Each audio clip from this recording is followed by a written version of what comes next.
শীত তো পড়ে গেছে আর ফিস্ট হবে না সেটা হতে পারে? সবাই দেখছি ফিস্ট করছে, তাই আমিও রেডি হয়ে গেছি ফিস্ট করবার জন্য।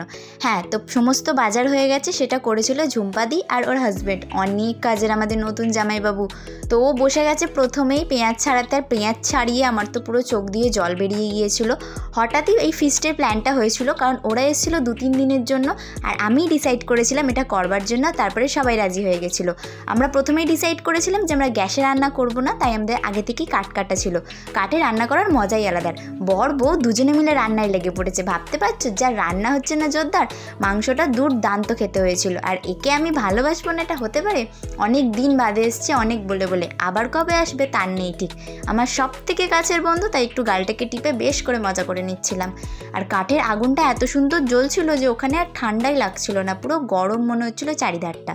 আর জামাইবাবু এত ভালো রান্না করে কি বলবো, কিন্তু আমি তো জামাইবাবু বলি না, আমি বলি অভিজিৎদা। তো তারপরে হচ্ছে কফি টাইম। এই দেখো হালাইকর আর হালাইকরের বর, বেশ ভালো লাগছে না জুটিটা?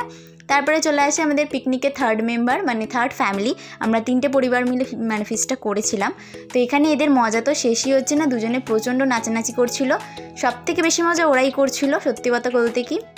আর আমি তো খালি ফটো তুলে আর ভিডিও করে করেই বেড়াচ্ছিলাম। আর এই চালের গন্ধটা আমার এত ভালো লাগে, আমার এত ভালোবাসি আমি। দুজনে গড়াগড়ি খাচ্ছে, যাক ওপরটা তিরপল দেওয়া আছে তাই পুরো নিশ্চিন্ত হয়ে গেল।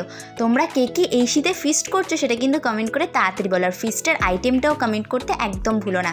আর আমাদের ছিল ফিস্টে হচ্ছে ফ্রাইড রাইস আর চিলি চিকেন, না সরি চিকেন কষা, একদম ভুল বলে দিয়েছি। সমস্ত কিছু রেডি হয়ে যাবার পর মাংস নিয়ে আমরা খেতে বসে গেছি। তখন সবে প্রথম ব্যাচ বসেছিল, বেশিজন ছিল না, কিন্তু প্রথম ব্যাচেই মোটামুটি সবাই হয়ে গিয়েছিল। আর সেকেন্ড ব্যাচে মনে 1-2 জন ছিল। তারপরে ওরা একদম হাঁপিয়ে পড়েছিল, আর আমরাও প্রচণ্ড টায়ার্ড হয়ে গিয়েছিলাম।